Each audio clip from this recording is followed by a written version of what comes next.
Ah oui, satisfait, parce que c'est un contexte difficile, c'est une super équipe en face de nous. Pour moi, je considère que ça sera une équipe qui se rapproche des places européennes. Donc, avec cette chaleur extrême à laquelle nous ne sommes vraiment pas habitués. Puis bon, pas mal de nouveaux dans le 11 de départ et une découverte de la Ligue 1, ça fait beaucoup de choses dans ce contexte, et d'être revenu au score après avoir encaissé le 2-1, c'est tout bonnement exceptionnel. On ne le fête pas comme une victoire, mais au niveau mental, ça se rapproche d'une victoire. Le but égalisateur, vient récompenser une domination quand même montpelliéraine, ne m'a pas paru illogique. Ce qui peut être rageant, c'est d'en prendre un comme ça en plus dans la foulée. Ah oui, tout de suite après sur quelque chose d'un peu anodin, mais c'est ce qu'on s'est évertué à répéter, c'est que des situations qui semblent anodines peuvent en une passe ou en deux passes se transformer en situation de but, et il y a une qualité de finition qui existe dans ce championnat, et on est puni très rapidement. C'est effectivement dommage.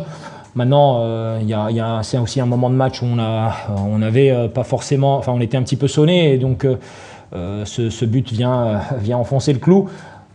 Mais en partant d'aussi bas au niveau confiance et mental, de petit à petit recréer un contexte favorable avec les entrées, avec des garçons sur le terrain qui ont tout donné pour essayer de revenir au score, c'est très très bien. C'est très très bien. Les remplaçants, enfin ceux qui sont entrés en jeu, ont apporté un vrai plus. Oui.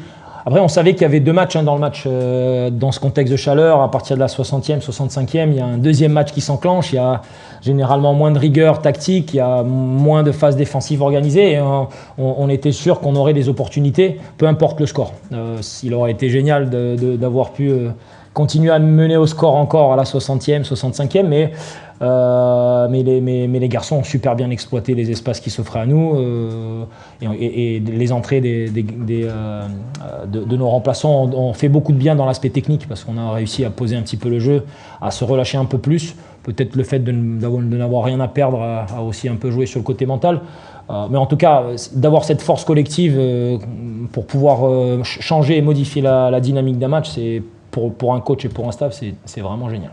Est-ce que tu as l'impression que ce match a montré un visage différent du Havre, dans le sens où l'an dernier c'était défensivement vous étiez très solide, et là vous avez pris 2 buts, et offensivement c'était 4 matchs, je n'ai pas marqué, là il y en a 2.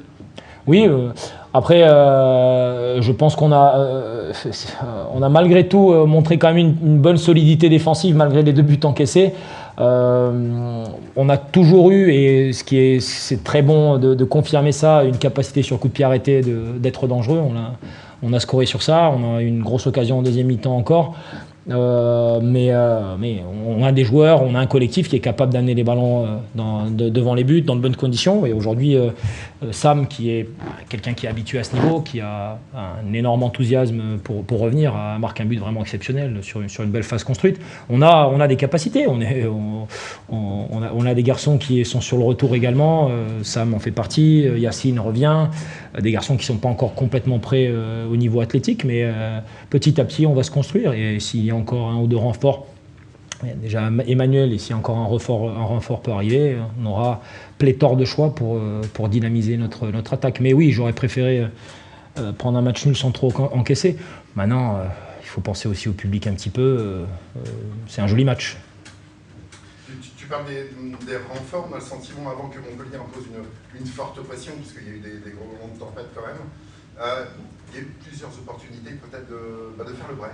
Oui, ça se joue à rien finalement au très haut niveau. Si Loïc met le 2-0, peut-être que ça se finit autrement. Si eux mettent le 3-1, probablement que nous ne revenons pas. Donc c'est des moments, il faut savoir exploiter les moments qui s'offrent à nous.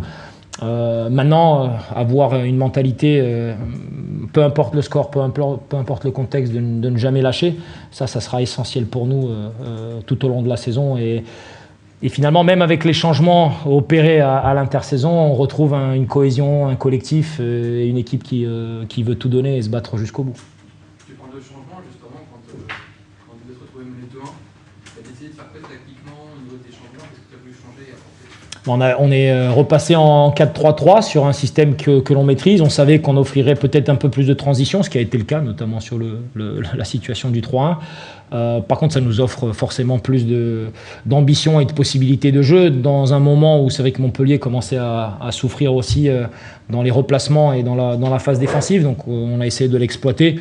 Et comme je l'ai dit durant la préparation, on a surtout travaillé le 3-5-2 parce que le 4-3-3, généralement, on arrive à plutôt bien le maîtriser, ce qui a été le cas. Et nous devons avoir cette flexibilité tactique pour trouver des solutions dans des matchs comme ça a été le cas aujourd'hui, où ça ne va pas dans notre direction, il faut qu'on modifie les choses. Est-ce que vous repartez ici avec un peu plus de certitude? C'est déjà très très intéressant pour nous de se dire c'est notre niveau. C'est qu'on est là en Ligue 1, on l'a mérité, mais on est capable d'être en compétition, de jouer à l'extérieur dans un contexte difficile pour nous, avec des top joueurs en face, et de rivaliser, et c'est très important pour notre confiance.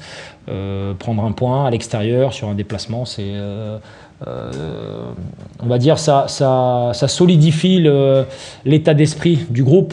Pour ceux qui ont découvert la Ligue 1 aujourd'hui, il est bon de se dire je suis à ma place.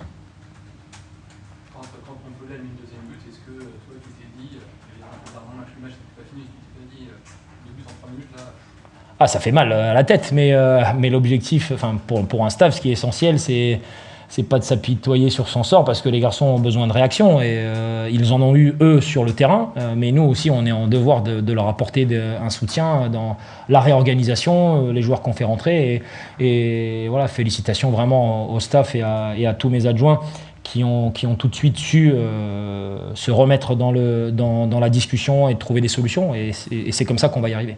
Quand on a des soucis, on les gère ensemble et on essaie d'aider les garçons au mieux. Parfois ça marche, d'autres fois ça marche moins bien, mais en tout cas l'intention et l'énergie que l'on dégage, elle est essentielle pour nos joueurs. C'était quoi l'ambiance dans le vestiaire? Satisfaction. Aussi, c'est des résultats qui créent de la cohésion malgré tout, parce qu'on a beaucoup de nouveaux visages.